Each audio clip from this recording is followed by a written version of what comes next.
Bueno, yo voy a hablaros en los próximos minutos y lo importante es que luego os acerquéis a la máquina. No sé si alguno habéis utilizado tomografía de impedancia. Nosotros estamos trabajando con ella en el hospital en los últimos 3 o 4 meses y creo que vamos a seguir trabajando un poquito más de tiempo. La verdad que es una tecnología que conocíamos o habíamos oído hablar de ella hace tiempo, pero hasta que no hemos empezado a trabajar con ella no hemos sabido realmente para qué funcionaba, porque la verdad es que es una tecnología que te convierte en visible, o sea, te hace intuitivo lo que tú estás haciendo con las curvas de respirador y los análisis de respirador. Facilita que es un poco comparable a lo que pasaba con el Swan-Ganz. Tú con el Swan-Ganz, que serían las curvas de ventilación mecánica, estás midiendo presiones, pero nunca ves qué pasa con los volúmenes. Con esta tecnología lo que tú consigues es ver dónde se distribuye el volumen que la máquina está manteniendo al pulmón. También tiene unas aplicaciones a ventilación espontánea, que ahora vamos a ver algunas, pero lo estamos usando fundamentalmente en pacientes complejos en ventilación mecánica. Entonces, ¿por qué es importante saber lo que hacemos con los volúmenes? No os voy a contar yo lo de la sobredistensión y la atelectasia de zonas.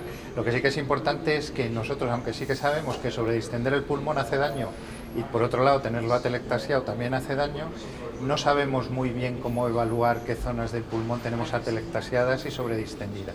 Pasa a la siguiente. Lo que estábamos haciendo hasta ahora, o lo que hacíamos era, por un lado, algunos nos animábamos a hacer curvas de presión-volumen y salen en todos los artículos, aunque no las hace todo el mundo. Pasa a la siguiente. En los pacientes con distrés utilizábamos algo parecido a ver si el volumen sobredistiende utilizando el stress index de la subida de la curva de presión-tiempo a lo largo del tiempo. Siguiente. Y ahora se puede aplicar la impedancia. La impedancia, ¿qué es lo que hace? Este es un mecanismo, como tú me decías muy bien antes, la impedancia se empezó a trabajar con ella con señales eléctricas para hacer diagnóstico intratorácico hace mucho tiempo. Curiosamente se empezó a trabajar en lo cardiovascular, pero en lo cardiovascular tenía un artefacto y ese artefacto era lo que pasaba en el pulmón. Bueno, pues la parte que era el artefacto antiguamente es lo que estamos utilizando ahora para desarrollar la tecnología. Lo que hace la impedancia es que a través de un cinturón que tú pones, que aquí tenemos un voluntario sano que respira estupendamente bien y que podéis ver cómo respira en la pantalla del respirador, ponemos un cinturón que lleva 12 electrodos que lanzan corrientes eléctricas uno contra otro y eso da una señal que es equivalente a la señal que da de un corte de tomografía convencional en un plano, pues el mismo corte de tomografía convencional es lo que estamos viendo con la impedancia, pero que esa señal eléctrica lo que hace es que como el aire produce grandes variaciones en la transmisión de la señal eléctrica, nos enseña dónde se está distribuyendo la ventilación de los pacientes, de modo que en el que está respirando con un patrón absolutamente normal. Son 360 grados, ¿no? Sí, sí. Podéis ver en la pantalla cómo está entrando el aire en cada uno de sus dos pulmones en modo real y luego tiene un código de colores que en el código azul significaría que son zonas de ventilación normal y en pacientes en ventilación mecánica, cuanto más tienda al blanco, serían zonas de sobredistensión o de estiramiento. De modo que si, por ejemplo, ahora vemos cómo hace una inspiración profunda, veis cómo hay un aumento de la ventilación en toda la zona central del pulmón. En pacientes en ventilación mecánica se te puede producir. Eso es. Pues aquí puedes distinguir, tiene diferentes formas, aquí cada uno es un nivel de ventilación que lo puedes dividir según la patología que tenga en cuadrante y puedes analizar la ventilación regional en cada uno de los cuadrantes o puedes analizarlo en capas, por ejemplo en distrés te interesa más zona ventral, dorsal, bueno, pues lo puedes hacer en capas o en cuadrantes. Entonces cada movimiento respiratorio, si él hace por ejemplo una respiración un poquito más rápida, respira un pelín más rápido, unas cuantas veces, pues tú vas viendo las variaciones y esto sería un análisis de la ventilación minuto del paciente, ¿de acuerdo? Todas estas diferencias las podemos analizar en pacientes con distrés o cuando tú induces cambios en el respirador, tiene un sistema en el que tú puedes ver cómo ventilaba antes de hacer el cambio y después, y puedes ver dónde se ha distribuido el gas que tú estás metiendo. Ahora vamos a ver algunos ejemplos prácticos. Pasa a la siguiente. Entonces, para que os hagáis idea, esto sería el equivalente a lo que vemos en un TAC convencional, pero allí lo que vemos no es la estructura anatómica, o sea, esto jamás es estructura anatómica, es donde se está distribuyendo el aire dentro del pulmón. Como veis, zonas de colapso o de atelectasia, por ejemplo, en este caso concreto, se vería que no tienen ninguna ventilación o prácticamente ninguna ventilación en la tomografía. Y aquí veríamos que también hay una zona, posiblemente este paciente tenga algo de enfisema o alguna cosa en la zona anterior, tampoco hay ventilación ahí. Lo que está ventilando fundamentalmente son las zonas ventrales. Pasa a la siguiente. Pasa a la siguiente. Pasa. Estos son algunos ejemplos prácticos para que os hagáis idea. Nuestros fisioterapeutas están encantados. Nosotros tenemos un programa de extubación con fisioterapeutas, de modo que ahora, en cuanto los pacientes están en ventilación mecánica, van a entrar en un programa de weaning prolongado, empieza a venir el fisioterapeuta y trabaja con nosotros. Esto es una imagen de un paciente que le empezamos a hacer fisioterapia con un modo de soporte ventilatorio parcial, un paciente EPOC severo. Y si os fijáis, cuando le pusimos el pulmovista tenía en una telectasia una zona de no ventilación en esta zona de la base, y aquello es lo que consiguió el fisioterapeuta sin hacer ningún cambio en el respirador, solo con los cambios que hizo y los movimientos de clapping, movimientos respiratorios. Pasa a la siguiente. Con lo cual, como él dice, los fisioterapeutas con esta herramienta podemos ver el trabajo que estamos haciendo en tiempo real, cosa que no podíamos hacer hasta ahora. Entonces ahora tengo el problema que se me lo llevan todas las tardes para sus pacientes en ventilación espontánea también, para ver cómo es el aficionado que vendrá luego al congreso, o sea que por ahí anda. Pasa a la siguiente. Pacientes que sean ya no de ese tipo, por ejemplo, esta es una neumonía intersticial que hemos ventilado, es un síndrome de distrés respiratorio agudo, pero claro, se comporta como una fibrosis pulmonar, no es exactamente igual.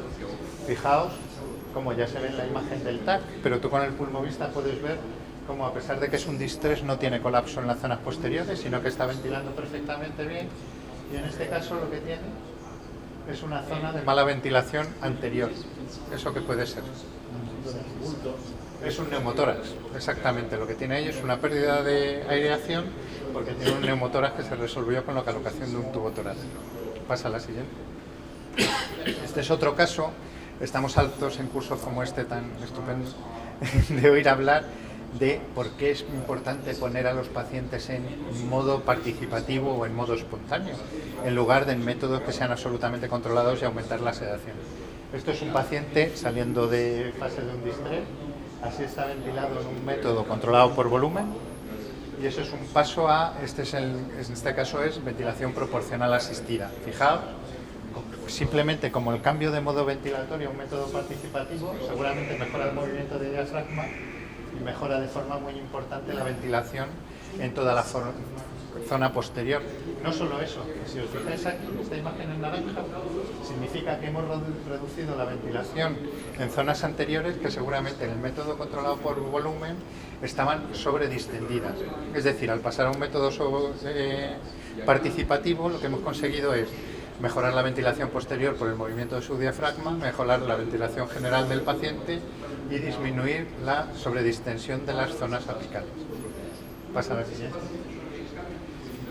Este es un cambio en el nivel de PIB que es inadecuado. Este es un paciente también con enfermedad pulmonar obstructiva crónica que está ventilado. Por mala adaptación al ventilador cambiamos el nivel de PIB y para buscar el punto de la PIB adecuada para que él dispare el respirador subimos 5 centímetros de agua al nivel de PIB. Tenía 5, lo pasamos a 10. ¿Qué pasó? Lo veis en la imagen de la izquierda, como cuando él hacía un estiramiento. Lo que inducimos es una sobredistensión de las zonas centrales del pulmón por ese nivel de PIB. Sería un nivel de PIB que, aunque el paciente estuviera mejor adaptado, seguramente sería inadecuado para ese nivel de ventilación. ¿Qué diferencia hay con ver las curvas solo en el respirador? Que los ves inmediatamente, sin mucho conocimiento de la mecánica respiratoria, tú estás viendo que estás produciendo cambios de volumen y estás viendo imágenes. Siguiente. Esta es una maniobra de reclutamiento pulmonar, no sé quién me lo habíais dicho. Nosotros, no sé cómo hacéis vosotros las maniobras, nosotros las hacemos llegando. Nosotros generalmente ventilamos con ventilación controlada por presión a prácticamente todos nuestros pacientes, no solo los distrés, sino prácticamente todos. Y aproximadamente lo solemos tener 30 de presión inspiratoria, 15 de PIB. Entonces vamos subiendo hasta niveles de 60-40. 60 de presión inspiratoria, 40 de PIB. Vamos haciendo una subida. Este paciente que está absolutamente colapsado en las zonas posteriores se consigue con la maniobra de reclutamiento, un reclutamiento pulmonar de los dos pulmones. Luego volvemos abajo, dejamos un nivel de PIB un poquito más elevado y vemos si se mantiene ese reclutamiento. Siguiente. Este es otro caso de reclutamiento pulmonar. Aquí podéis ver pre-maniobras de reclutamiento pulmonar. Al hacerlas, veis como lo que decíais antes, midiendo en este caso los cuadrantes, aunque en este caso seguramente hubiera sido mejor medir las capas, ¿Veis cómo va subiendo la ventilación en las zonas posteriores? Bueno, en este caso va subiendo la ventilación en todo el pulmón porque están absolutamente colapsados. Y como incluso 4 horas después de la maniobra de reclutamiento pulmonar se mantienen los dos pulmones distendidos.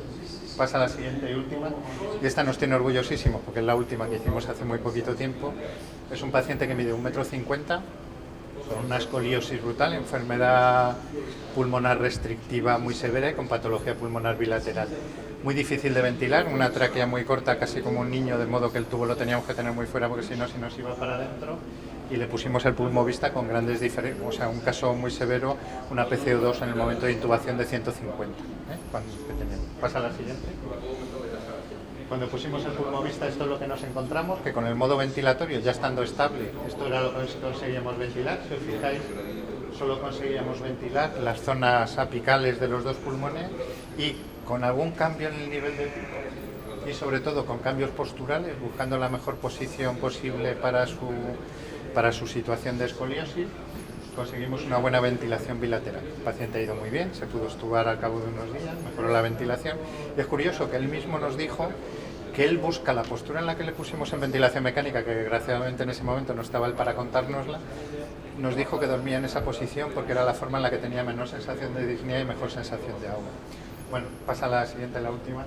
Pues estamos encantados de trabajar con la tecnología, nosotros estamos aprendiendo a usarla, seguro que hay gente que sabe mucho más, pero bueno, le hemos encontrado bastante utilidad y sobre todo que se complementa muy bien con los conocimientos de mecánica pulmonar y el análisis de las curvas de ventilación mecánica, que seguramente es lo importante. Y aparte se pueden integrar las dos cosas, o sea que lo importante es integrar las dos cosas.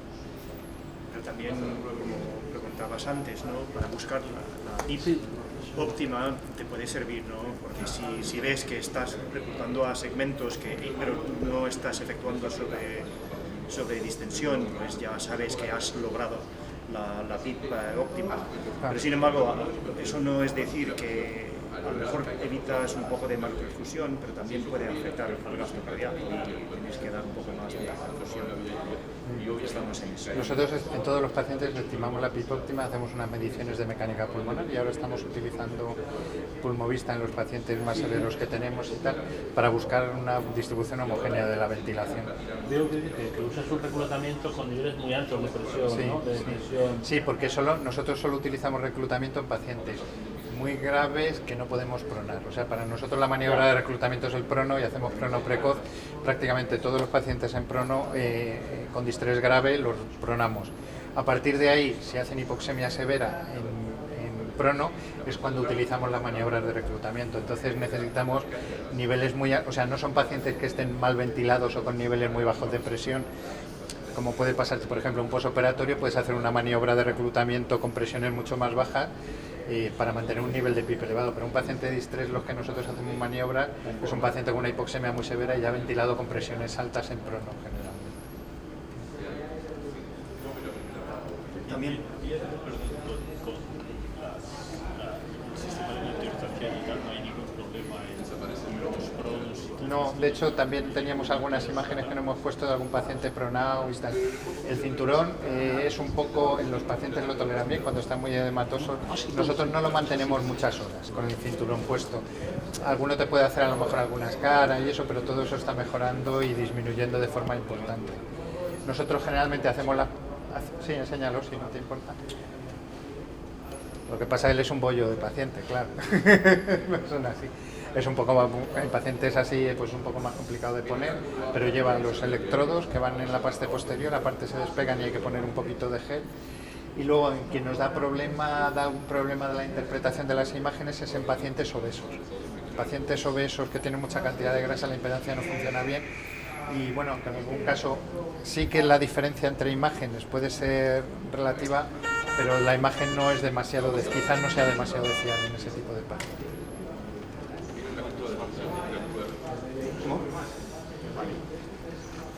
Si queréis